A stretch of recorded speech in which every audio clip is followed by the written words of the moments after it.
Welcome back to the news at 10.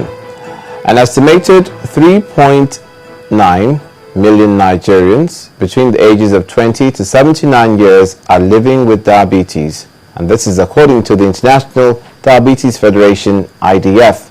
But even more disturbing figures from the 6th edition of the IDF Diabetes Atlas report is that over 2.5 million Nigerians living with the condition are unaware and undiagnosed. Our focus on health tonight is on the need for early detection and consistent treatment of this non-communicable disease that affects both young and old. Our correspondent, Yomi Otaigbe, reports.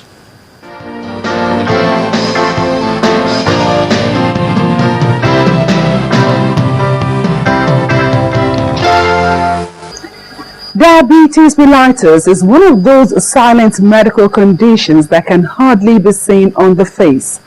Be it type 1 diabetes, in which the body does not produce insulin, type 2, whereby the body produces insulin but is not enough, or gestational diabetes, which affects some women during pregnancy. Diabetes is all about too much glucose in the blood. The cause of diabetes for most people is unknown, but for some little number, we find that the patients could have had some diseases earlier on that affected their pancreas. But the overall cause is that at the end of the day, there isn't enough insulin to handle the sugar that is entering the body. If you want to drink a huge cup of tea and you put 10 cubes of sugar, you're not going to have diabetes immediately. But you are predisposing yourself, you are putting yourself at risk of adding weight, you are putting yourself at risk of increasing your fat deposits, and this would make your pancreas work more, right? And when they work more, they run out. There are signs and symptoms that follow these runouts, and indeed for type 1 diabetes, these include increased thirst, frequent urination, blurred vision, unexplained weight loss, slow healing sores, and high blood pressure. Most of our patients, we find, although the cause right now is not really known, but there seems to be an association between hypertension and diabetes, because most people who are fat, most people who tend to be fat, and some people, it actually runs in their families, end up with diabetes. Diabetes is a global problem in terms of affecting the body. Diabetes affects a lot of the small vessels in the body, and with this, hypertension also affects the small vessels in the body. So when you have two different diseases affecting the vessels in the body, it's not a good combination.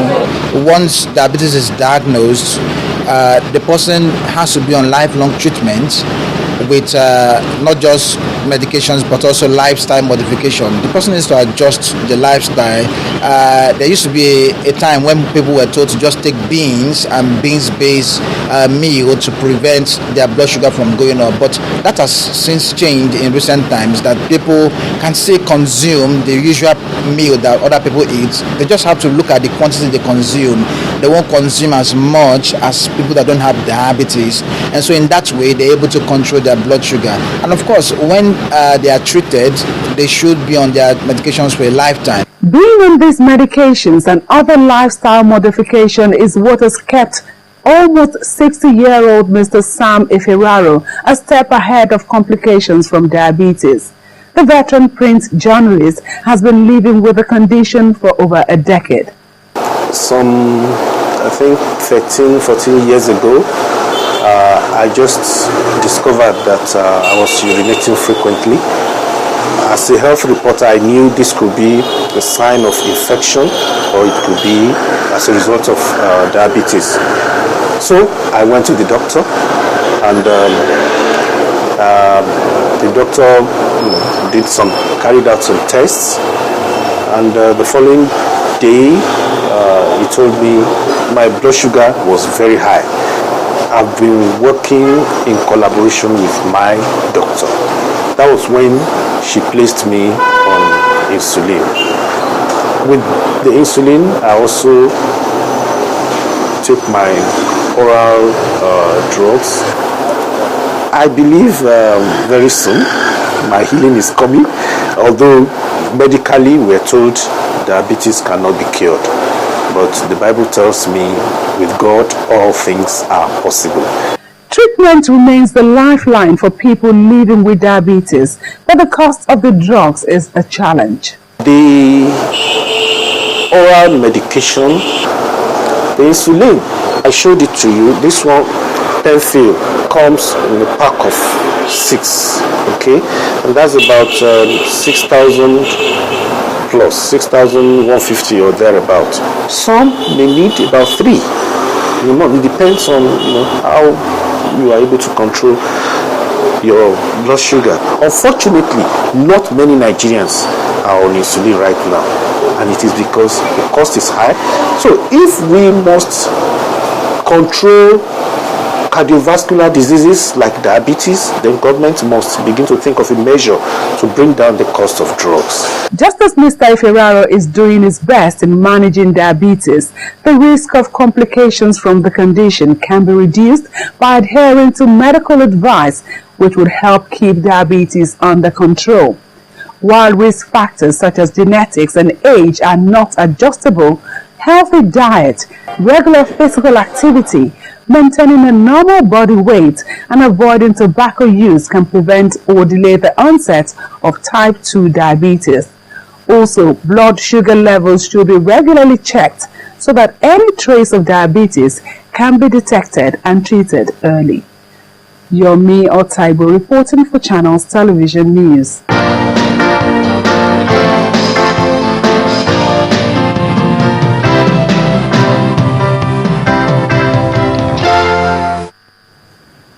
As part of its commitment to giving back to society, Techno Oil has built and handed over 3 equipped classrooms and an ICT center to a single community secondary school in the Abia state capital, Umuahia.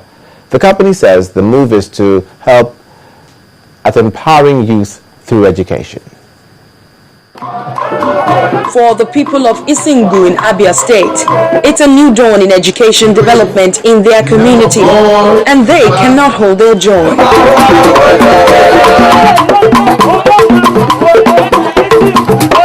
Courtesy of the Managing Director and Executive Vice Chairman of Techno Oil, students of the Isingu Community Secondary School can now study in well-equipped classrooms, have access to an ICT center kitted with 30 computers and a 20 kVA generating set to power them. We are here today in response to your oil call for the citizens of Abia State to refocus, converse and invest in youth empowerment. To share your vision in executing programs that will take Abia State to the next level. And we recognize that the future of God's own state lies with our youth. Commissioning the facilities, the Commissioner for Petroleum and Mineral Resources, Don Uba, who represented Governor Theodore Orji, commends Techno Oil for the gesture. There's no other way to show, to exhibit the principle of Agurula than this, that the board of directors, management and staff of Techno Oil have come to show here today. We are very, very grateful. As a way of appreciation and support of Techno Oil's effort, the First Lady, Chief Mrs. Mercy Odochi Orji, also gave out books to the school. Now, the women and youths of this community are not left out in the showing of appreciation. The entire community is very grateful to the Techno Oil Limited for coming to our aid, and we continue to be grateful as this is a project that will change the face and the academic performance of the institution and face of its kind in the history of this school, and will forever remain grateful. Because of the importance it places on education and human capital development, Techno Oil believes spending $1 million on these facilities is not a wasted effort.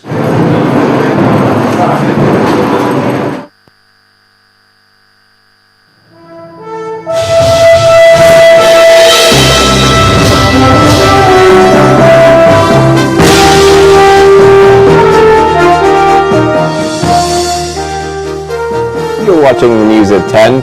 It's time for business news. Here's Adeshara Josh. Well, thank you, Olumide.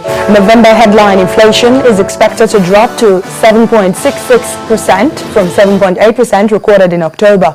Well, this is according to a forecast by Financial Derivative Company Limited. They say that according to the same reports, the increased demand for rice caused by speculation and temporary scarcity influenced the increase in its price to 10,000 per bag from 8,500 the previous month and 8,000 in November 2012. However, prices of other items in the food basket remained the same. The forecast comes just as the National Bureau of Statistics gets set to announce the headline inflation data for November 2013 on Tuesday, December the 17th. Government revenues rose almost 11% to 598 billion naira in November from 540 billion naira in October, and that's according to the Accountant General, Jonah Otunla.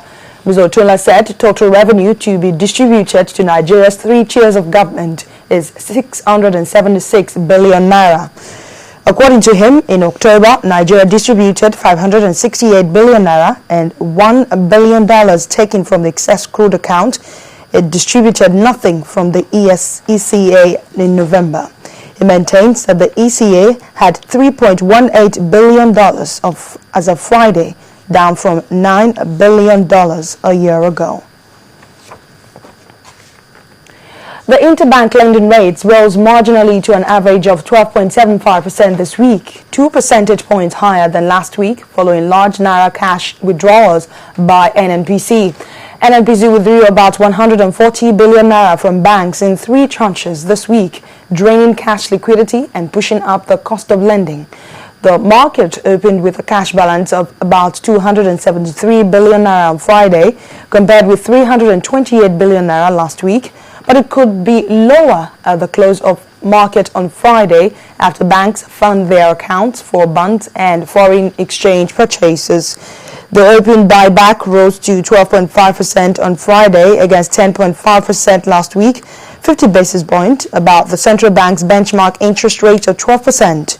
Overnight placement closed at 12.75% compared with 10.75% last week, while call money rose to 13% from 11% last week.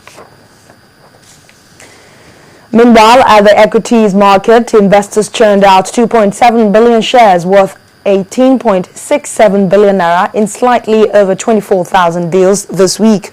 The NSE All Share Index increased by 0.24% to close on Friday at 38,831.59. Also, the market capitalization appreciated by 0.29% to close at 12.427 trillion naira.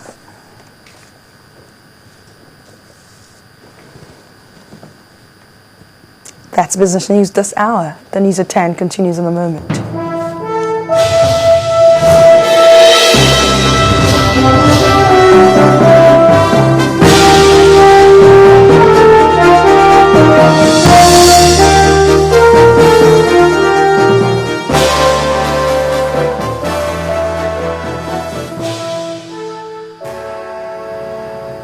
Next on the news at 10. Nelson Mandela's body arrives at his home in Kunu ahead of tomorrow's funeral. Do stay with us.